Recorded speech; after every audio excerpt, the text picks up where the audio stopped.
bit more substantial.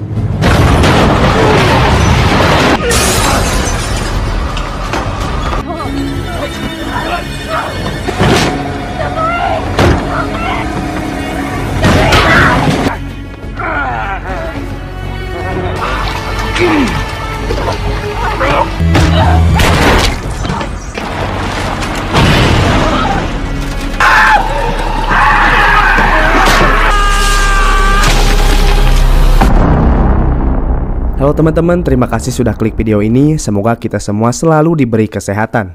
Kali ini saya akan membahas film balas dendam yang dilakukan oleh kedua orang tua kepada suatu kelompok kriminal karena telah menyiksa hingga memperkosa anak mereka. Tanpa berlama-lama, mari kita mulai ceritanya, dan inilah The House on the Left. Di dalam suatu mobil terdapat dua polisi yang tengah menahan seorang kriminal bernama Krug. Diketahui Krug merupakan seorang perampok sekaligus pembunuh. Atas tindakannya, Krug ditangkap untuk dijebloskan ke penjara. Kedua polisi itu terus-terusan mengejek Krug di sepanjang jalan. Bahkan ketika Krug meminta untuk buang air, mereka malah meledeknya. Hingga tibalah mereka di sebuah palang perlintasan rel kereta dan sesuatu pun terjadi. Krug kemudian dibebaskan oleh pacarnya yang bernama Sadie dan adiknya yang bernama Frank. Mereka bertiga adalah kriminal yang tengah buron. Merasa sakit hati dengan omongan polisi tadi, Krug kemudian merampok dompetnya, bahkan hingga membunuhnya.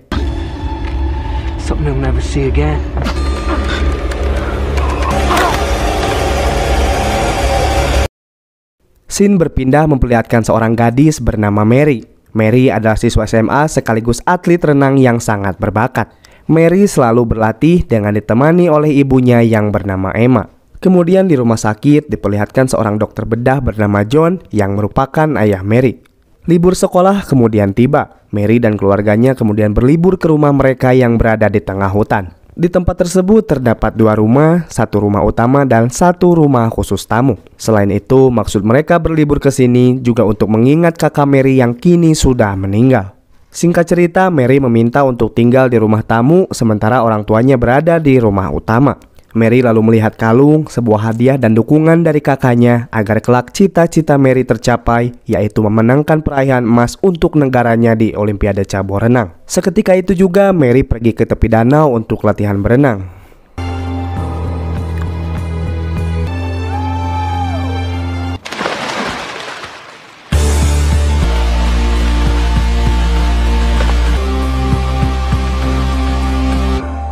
Setelah itu, Mary meminta izin kepada orang tuanya untuk menemui teman lamanya. Namun ibunya keberatan karena mereka baru saja tiba. Ibunya juga meminta agar Mary pergi di keesokan harinya mengingat cuaca diprediksi akan terjadi badai. Namun saking baiknya ayah Mary, ia memberi kunci mobil dan uang agar Mary bisa bersenang-senang. Ibunya pun tak punya pilihan selain memperingati Mary untuk segera pulang dan menelponnya ketika Mary bertemu dengan temannya nanti. Promise that you will call me. Okay, that's all I'm asking. See you guys later. Okay.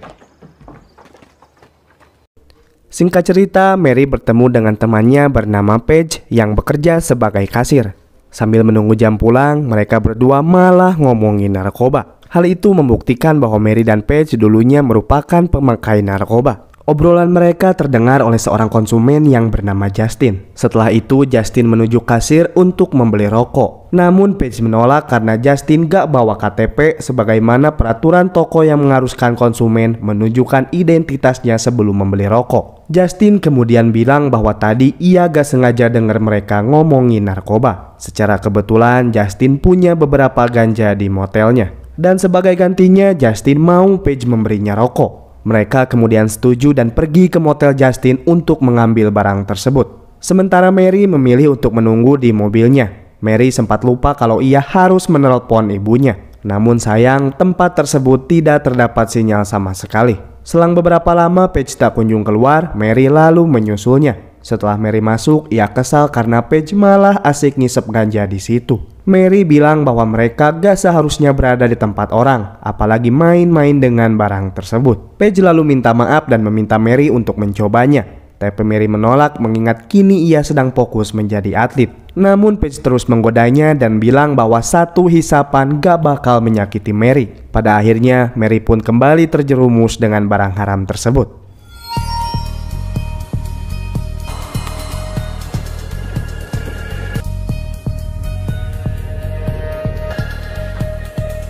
Beberapa jam mereka bersenang-senang, Mary lalu mendapat telepon dari ibunya. Di situ ibunya bilang agar Mary segera pulang, namun Mary berkata bahwa ia mau nginep di rumah Paige. Perasaan ibunya semakin tidak enak, namun ia berusaha yakin bahwa Mary akan baik-baik saja. Setelah itu Mary bertanya siapa Justin sebenarnya. Justin lalu bercerita bahwa ia hanya anak culun yang bepergian bersama ayah dan pamannya dari satu tempat ke tempat lainnya. Paige lalu bertanya kemana ayah dan paman Justin. Justin menjawab bahwa mereka sedang pergi dan akan kembali di keesokan harinya. Para wanita yang sedang linglung itu mencoba merias Justin agar Justin tidak terlihat culun. Justin disuruh memakai kaos, namun ia menolak karena itu kaos pamannya. Setelah dipaksa, Justin pun terpaksa menuruti kemauan para gadis tersebut. Hingga tak lama kemudian, datanglah ayah dan paman Justin yang tak lain adalah Krug dan Frank serta Sadie. I thought you guys weren't coming back. You love the girls, Justin. Smells like you three been having some fun in here. Kedatangan mereka membuat Justin panik dan takut karena membawa orang lain yang tentunya akan menjadi masalah mengingat keluarga Justin adalah buronan. Justin lalu meminta maaf, namun ayahnya malah menonjoknya. Mary dan Paige kemudian memperkenalkan diri, namun Krug gak peduli sama mereka. Krug lalu memarahi Justin dengan bilang bahwa selain culun, Justin merupakan produk gagal. Krug juga bilang bahwa wajah mereka mulai tersebar di setiap koran. Mendengar hal itu, Mary bilang bahwa ini bukan urusannya dan ia tidak akan memberitahu siapapun. Namun Krug dan Frank tak mau ambil resiko. Frank lalu mengeluarkan pisau sehingga membuat Paige lari ketakutan. Ia lalu mengunci kamar mandi dan berteriak keluar. Lihat juga mobil polisi yang sedang berpatroli, namun sayang mereka tidak mendengar.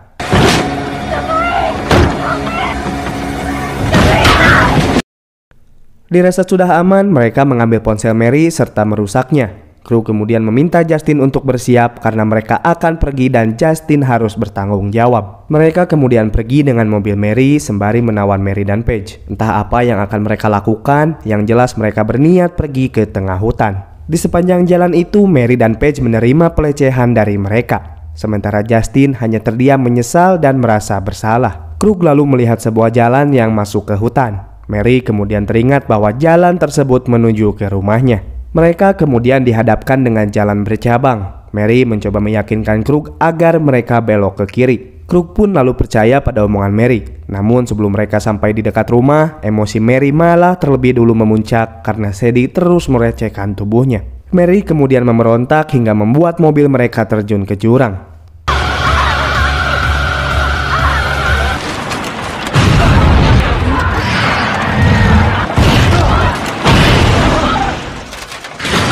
Dari kejadian itu membuat hidung Frank patah hingga terluka parah. Dari sinilah mereka mendapat penyiksaan yang sangat kejam. Paige kemudian mencoba kabur dengan berlari sekencang-kencangnya. Ia lalu melihat sebuah pabrik kayu dan berteriak, namun suaranya tak cukup didengar sehingga hanya memancing kedatangan Frank. Kaosnya lalu dilucuti serta diikat dan dibawa kembali menuju Krug. Setelah itu Krug menyuruh anaknya untuk menjadi pria dewasa dan memilih salah satu gadis untuk diperkosa atau bahkan keduanya. Namun Justin terlalu baik dan menolak permintaan ayahnya. Hal tersebut membuat ayahnya jengkel sehingga mereka memaksa Justin memegang dada Mary. Meski tak cukup kuat, Justin tetap berusaha memberontak. Melihat temannya dilecehkan, Paige lalu bilang kalau Krug adalah ayah yang tolol. Dengan hal itu, Paige lalu dibunuh.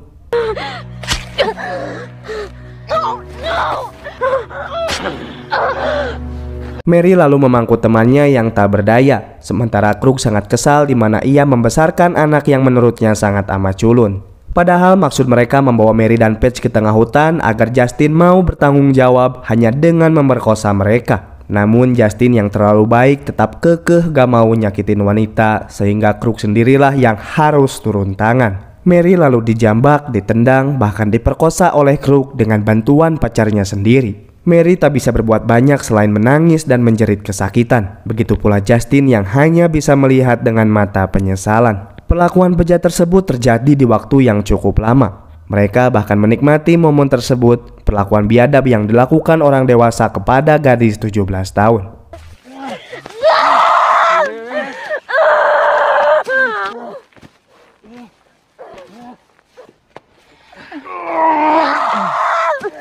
Setelah puas memperkosanya, Krug lalu mencabut kalung Mary dan membuangnya. Justin lalu mengambil kalung tersebut tanpa sepengetahuan orang tuanya. Mary yang malang mengenakan kembali pakaiannya. Ia sempat berpikir bahwa kini hidupnya sudah tak berguna. Namun di saat-saat terakhir itu, Krug bilang mungkin nanti ia bisa mencicipi ibu Mary. Hal tersebutlah yang membuat Mary memukulnya dengan batu dan kabur secepat-cepatnya. Kini Mary menyesal tak mendengar perkataan ibunya.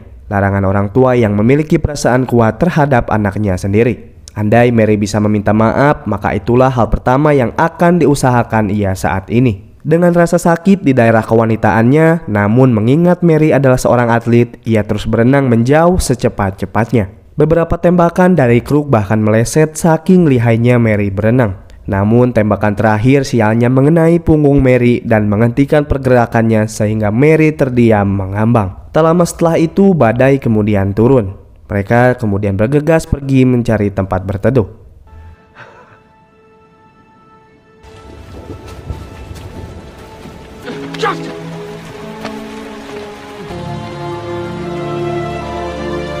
Malam harinya, John dan Emma mendadak gak nafsu makan. Mereka kemudian mendengar ketukan pintu dari luar. Emma berpikir bahwa itu adalah Mary. Namun yang datang justru orang-orang yang melecehkan putrinya.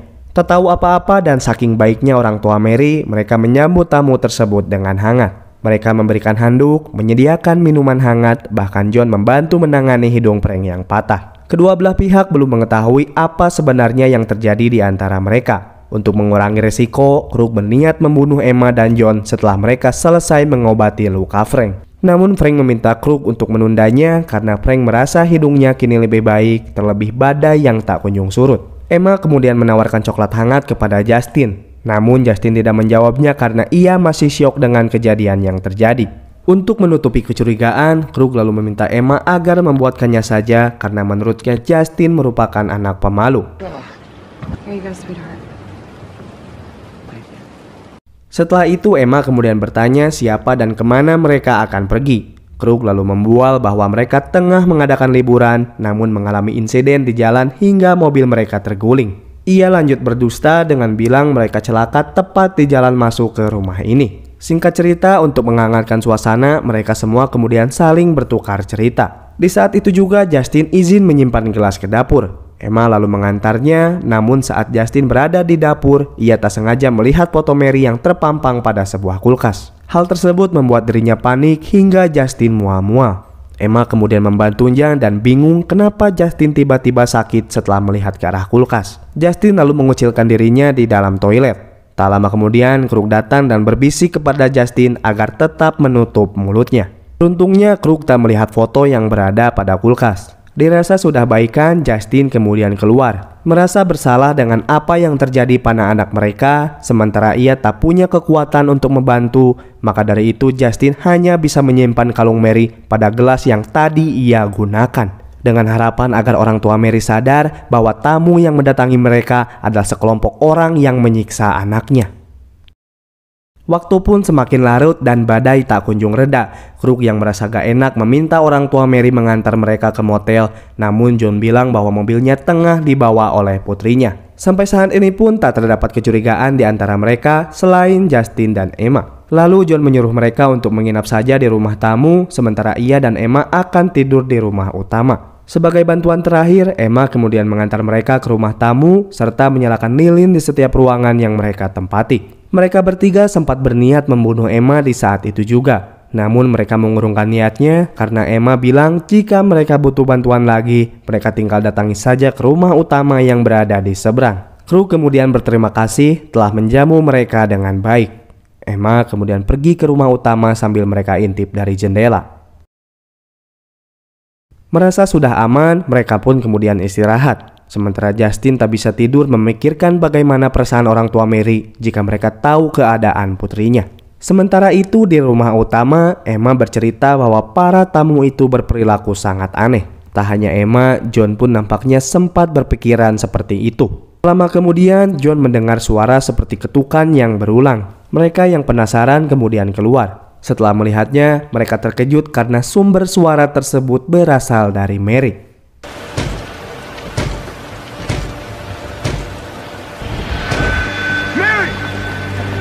Setelah itu Mary dibawa ke dalam dan diberi pertolongan pertama. Orang tuanya berusaha sekeras mungkin agar kesadaran Mary tetap terjaga. Setelah melihat luka tembak pada punggungnya, John menyuruh Emma mengambilkan alkohol di dapur.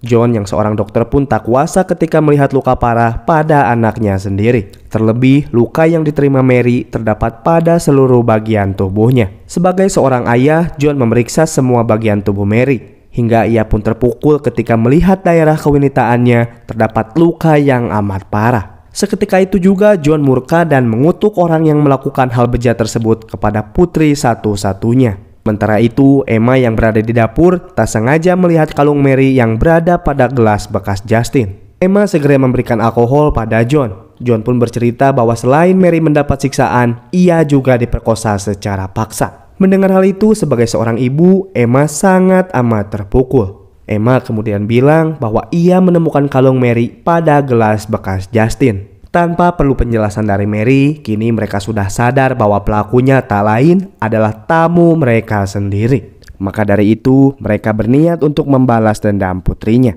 Namun sebelum itu, mereka harus mengutamakan keselamatan anaknya dengan membawanya ke rumah sakit.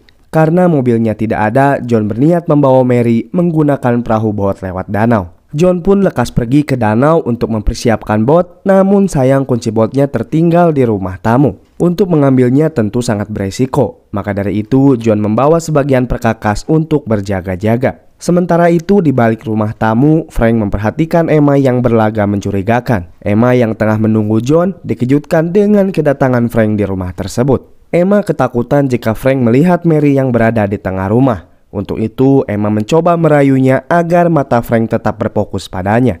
Frank lalu bertanya tentang John, namun Emma bilang bahwa John sudah tertidur lelap. Mengetahui hal itu menjadi kesempatan bagi Frank untuk bersenang-senang dengan Emma. Frank berniat mengambil minuman di kulkas, namun saat itu juga Emma mencegahnya mengingat terdapat foto Mary di situ. Emma lalu menyembunyikan fotonya dan mengambil minuman. Frank yang udah gak tahan lagi mengajak Emma untuk melakukan hubungan di dekat bara api, tempat di mana terdapat Mary yang tergeletak. Saat itu juga Frank terkejut ketika melihat Mary yang masih hidup, sehingga Emma harus melakukan kekerasan.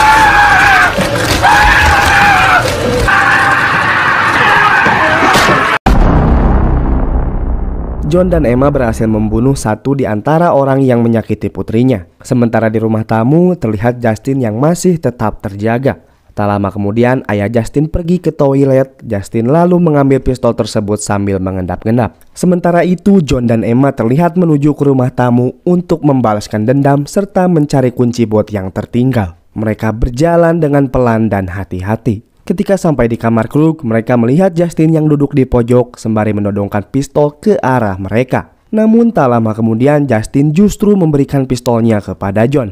Sebagai tanda bahwa Justin udah gak peduli lagi pada ayahnya. Tanpa ragu John mengambil pistol itu serta bersiap menembak. Namun suara yang ditimbulkan saat menarik kokang membuat Sadie terbangun sehingga terjadi chaos di antara mereka.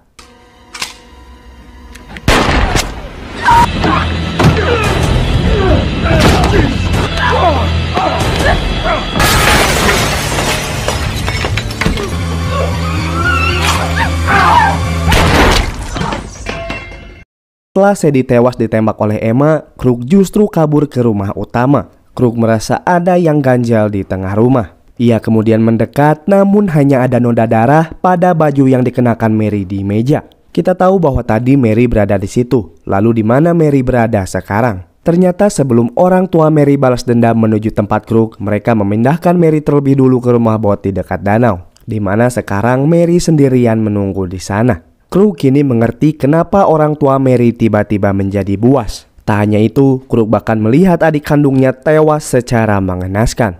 Namun Krug tak memiliki penyesalan sedikit pun mengingat ia berhati iblis. Krug justru bersembunyi untuk menerkam siapapun yang mendekat. Sementara itu Emma kembali ke bot untuk menemani Mary yang disusul oleh Justin. Emma membiarkan Justin bersamanya karena telah membantu membunuh Sadie. Di rumah utama, John kemudian tiba. John lantas berteriak memanggil agar Krug keluar berhadapan 1-lawan-1 dengannya. Dalam ketegangan di antara dua orang tersebut, Krug justru memprovokasi John dengan mengatakan bahwa kemaluan milik Mary sangat sempit sehingga ia harus mendobraknya berulang kali. Mendengar hal itu sontak membuat John naik pitam. Ia terburu-buru mendekati Krug sehingga Krug menghantam kepalanya.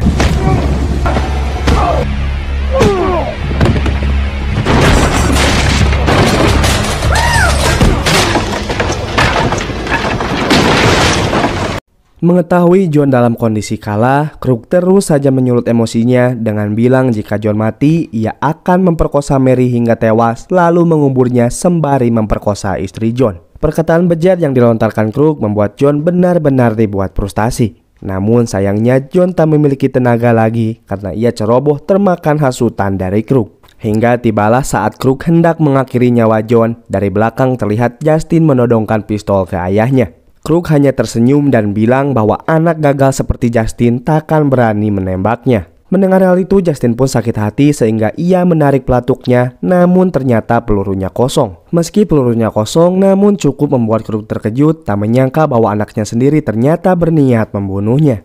Lantas Krug pun menusuk Justin, tak peduli lagi meski anak kandungnya sekalipun. I loved you.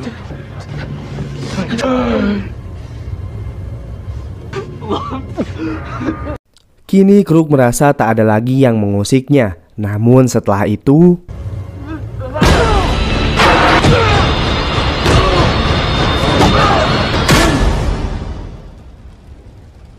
Emma lalu menolong Justin yang terluka. Sementara John memeriksa leher Krug yang ternyata Krug hanya mengalami pingsan. John gak bakal ngebunuh Krug saat itu juga. Ia berniat melakukannya dengan cara yang tak terduga. Hanya dalam semalam, rumah elok tersebut berubah menjadi lautan darah. Keluarga Mary yang berniat liburan harus melalui hari yang menyedihkan, meladeni tamu yang merupakan sekumpulan bajingan laknat. Pagi hari kemudian tiba. Mary yang malang juga terbangun dari tidurnya. Semua orang termasuk Justin juga berada di dalam bot untuk pergi menuju rumah sakit. Meski kejadian tersebut adalah hal terberat dalam hidup John, namun ia bersyukur putrinya masih bertahan di sampingnya. Scene lalu memperlihatkan kejadian sebelum mereka pergi, di mana terlihat John menyayat kulit Krug yang tengah pingsan. Tak lama kemudian, Krug akhirnya sadar. Ia lalu bingung kenapa tubuhnya tak bisa bergerak. John lalu bilang bahwa ia telah memutus urat syaraf di tiap-tiap bagian tubuhnya. Krug yang tak berdaya bertanya apa yang akan John lakukan. John hanya menjawab dengan memasukkan kepala Krug ke dalam microwave. Dengan begitu, Krug akan mendapatkan jawabannya sendiri.